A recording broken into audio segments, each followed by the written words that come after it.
বাংলাদেশের মুসলমান তোমরা যারা বলো নবী তোমাদের বাড়িতে আসে, বলো তুমি নবীকে দেখছো নাকি নবীজি তোমাকে দেখছেন? যদি বলো তুমি নবীরে দেখছো অথবা নবী তোমাকে দেখছে, নবী যদি কাউকে দেখে অথবা নবীরে যদি কেউ দেখে তো সাহাবী হয়। বলো তুমি সাহাবী কিনা? আর নবীরে দেখার পর নবীও দেখার পরে সাহাবী যদি না হয়, পরিণাম ফল আবু জাহাল জাহান্নামী। নবী যে তুমকো বাড়ি আসছে, বলো তুমি নবীরে দেখছো নাকি নবীজি তোমাকে দেখছে? দুইটার একটা। যদি দেখে তো জবাব দাও সাহাবী কিনা, সাহাবী যদি না হয় তো আবু জাহাল। কথা কয় না? দুই নাম্বার কথা হলো, নবী যদি উপস্থিত থাকে এখানে, সাহাবায়ে কেরাম যারা জিহ্বার মধ্যে হযরত ওমর একটা পাথরের খণ্ড রাখতেন, বেহুদা কথার হিসাব আল্লাহর কাছে দেওয়া লাগবে। এ আল্লাহর গোলাম, সাহাবায়ে কেরামদের চাইতে দামি কথা তো কেউ বললে ওলা নাই। তারা তো নবীর সামনে উচ্চ কণ্ঠে কথা বলে নাই। আজকে যারা নবীর উপস্থিত মনে করো, নবীর যদি উপস্থিত মনে কইরা চিল্লাও, আল্লাহ কয় হারাম, তুমি করতেছো বেয়াদবি। বেয়াদবির পরিণাম ফল আমার নবীর দরবারে ভালো না। ঠিক কি না বলেন? আল্লাহ হেদায়েত দান করুন, বলেন আমিন। আরো জোরে বলেন আমিন।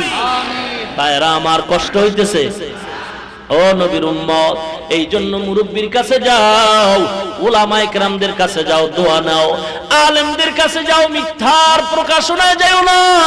এ নবীর উম্মত, ওই নামদারি ধর্ম ব্যবসায়ী ভণ্ডদের দরবারে যেও না। খবরদার, টাইটেল থাকতে পারবে, বহু কিছু থাকতে পারবে, ভিতরের আমল নাই, ভিতরের আমল নাই, ভিতরে জান্নাতে যাওয়ার কোনো আশা নাই। মুরিদের থেকে টাকা পয়সা নিয়ে গম্বুজ বানানোই হলো মাকসাদ। ঠিক কি না বলেন? আল্লাহ হেফাজত করুন, বলেন আমিন। আরো জোরে বলেন আমিন। ভাইরা আমার, ও থানবী রহমাতুল্লাহ আলাইহি কত বড় আল্লাহর ওলি। ও নবীর উম্মত, পেছনের মধ্যে বসা খানকা এমদাদিয়ার মধ্যে ডাউলের ভিতরে কি ঘুরতেছে খেয়াল আছে? কথা কন।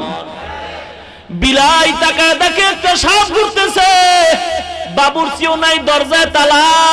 হঠাৎ করে তাকায় দেখে, ও মুসলমান, ওই বিড়ালটা তাকায় দেখে সাপ ঘুরে, সাপ ঘুরে, সাপ ঘুরে। হঠাৎ করে সাপটা একটা লাফ দিয়া ডাউলের মধ্যে, গরম ডাউলে পইরা ভর্তা হয়ে গেছে। কেউ দেখে না, কে দেখছে? জোরে বলেন। এই ডাউল খাইবে কে? বেনামাজি না সব আল্লাহওয়ালারা? আল্লাহওয়ালারা ডাউল খাইবে। বিড়ালের কালিজা ফাইতে যায়।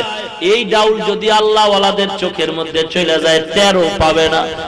এক ফোঁটা ডাউল যদি খায়, জীবনটা নষ্ট হয়ে যাবে। আমি বিড়াল চোখে চাইয়াতে ক্ষতি হতে দিতেও তো পারি না। বাবুর্চিও দেখে নাই, কেউ নাই, কেউ নাই। আমি বিড়াল দেখে যদি না ফিরাই, তাহলে তো উপায় নাই, উপায় নাই। বিড়ালের চোখের পানিগুলি পড়তেছে, একবার লাফ দিয়ে ওই মাথায় যায়, পাকঘরের এই মাথায় যায়, বিড়াল অস্থির হয়ে গেছে। এই সাপ মারা ডাউল যদি কেউ খায়, উম্মতের খেদমতের উলামায়ে কেরাম বিদায় হয়ে যাবে। হক্কানি আলেমদেরকে বাঁচানোই আমার দায়িত্ব, কারণ আমি আল্লাহর গোলাম, আমি কারো ক্ষতি করতে পারি না। বাবুর্চি হঠাৎ করে দরজাটা খুলে ভেতরে ঢুকলো। ডাউল এবার লাইন আসবে, ওলামায়ে কেরামের খানা নেওয়া হবে, কিন্তু অবস্থা বড় খারাপ। বাবুর্চিও তো দেখে না ডাউলের ভিতরে সাপ। হঠাৎ কইরা ওই বিড়ালটা পাগল হয়ে চোখের পানি ছেড়ে কাঁদে। কেমনে বুঝাই, কেমনে বুঝাই? ও বাবুর্চি, তুমি তো দেখো না বিড়ালটা কলিজা ফাটায় কাঁদতেছে। ও আল্লাহ, তুমি একটু বুদ্ধি দাও, এই বান্দা নষ্ট যেন না হয়, ওলামায়ে কেরামের ক্ষতি যেন না হয়। মুসলমান, এইবার বিড়াল প্রস্তুত হয়ে গেছে। আবার যদি মরণ হয়, উম্মতকে মরণ বরণ করতে দেওয়া যাবে না, আলেমের জীবন নষ্ট করতে দেওয়া যাবে না। আমার যদি মরণ হয় হোক, আমার যদি মরণ হয়ে যায় কোনো আপত্তি নাই, কিন্তু আমার নবীর ইজ্জত নষ্ট করতে দেওয়া যাবে না। আমার মরণ হবে নাস্তিকদের সামনে, আমার নবীর ইজ্জত নষ্ট করতে দেওয়া যাবে না। এতে যদি আমার মরণ হয় হোক, এই দলাদলি আছে, পীর নিয়া, দল নিয়া, নেতা নেত্রী নিয়া, আমার নবী নিয়া কোনো দলাদলি নাই, আমার নবীর ব্যাপারে কোনো গালাগালি নাই। ও নবীর উম্মত, তুমি যেই দলের লোক হও, চাকরিজীবী ভাই, ও যুবক আল্লাহর গোলাম, পায়ে হাত দিয়া বলি, কয়দিন আর দুনিয়াতে বাঁচবি হে যুবক? কয়দিন আর বাঁচবা? বাসের তলে পড়ে মানুষ মরে, হুন্ডার তলে পড়ে মানুষ মরতেছে। আজকে দাড়িটা কামাও, নামাজে যাও না, আলেম ওলামাদের কাছে যাও না। দলের বিরুদ্ধে কথা বললে কষ্ট পাও, নেতা নেত্রীর বিরুদ্ধে কথা বললে বড় কষ্ট পাও। এই নেতা নেত্রী তো তোমার কেউ আপন না, পীর তো তোমার আপন না, মা বাবাও তো তোমার আপন না। আমার সবার চেয়ে আপন হলো আমার নবী। ওই নবীর বিরুদ্ধে গালি দেওয়া হয়, একদল বেঈমানেরা কয় রাহমাতুল লিল আলামিন নাকি দুনিয়ার একটা লোভী নবী ছিল। একদল বেঈমানেরা কয় মুহাম্মদ সাল্লাল্লাহু আলাইহি সাল্লাম সম্পর্কে একদল বেঈমান বলে মুসলমানের নবী যৌবনের তাড়নায় একাধিকবার বিয়া করেছে। এ নবীর উম্মত, নাউজুবিল্লাহ বললে হক আদায় হবে না।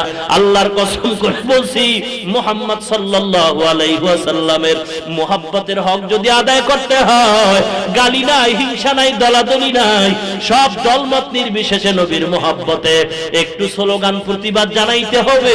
ওই নাস্তিক বেঈমানদের বিরুদ্ধে আন্দোলনের জন্য আমরা ঝগড়া চাই না, ফাসাদ চাই না, নবীর মুহাব্বতে নবীর দুশমনের বিচারের দাবি জানাই। এই আওয়াজে যারা একমত না, চুপ করে থাকবা, একদল আলেম মার খাবে আর জেলখানার মধ্যে কাঁদতে থাকবে, আর তুমি পিঠ বাঁচাবার জন্য ঘুমাইবা। তুমি যত বড় পাগড়িওয়ালা হও, তুমি নবীর দুশমন, তুমি ইহুদিদের দালাল।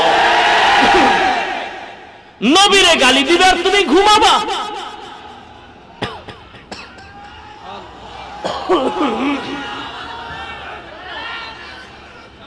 ভাইরা আমার, আমাদের সবার সাথে কম বেশি একটু দূরত্ব থাকুক, কিন্তু নবী হিসাবে কোনো দূরত্ব নাই। নবী আমাদের সকলের। এখানে কে কোন দল করে, কে কোন পীরের মুরিদ, ভেদাভেদ নাই। দলমত নির্বিশেষে আমরা সবাই পরিচিত নবীর উম্মত।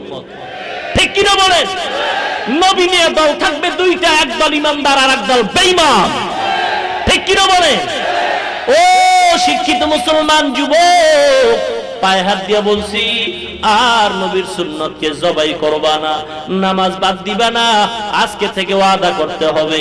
এই খতমে নবুয়ত সম্মেলন থেকে ওয়াদা করি, আল্লাহ আমার মতো কত যুবক এই দিনের উপরে চলতেছে, নামাজ পড়তেছে, দাড়ি রাখতেছে, যদিও সে মাদ্রাসায় পড়ে নাই, RAB, army, BDR, police, engineer, ডাক্তার, ডক্টর, প্রফেসর, ও মুসলমান সাংবাদিক, সাহিত্যিক এবং দুনিয়াতে যত লাইনে ওসিডি, সিএসপি, আইজি, দাড়িওয়ালা নামাজি যুবক আছে না নাই?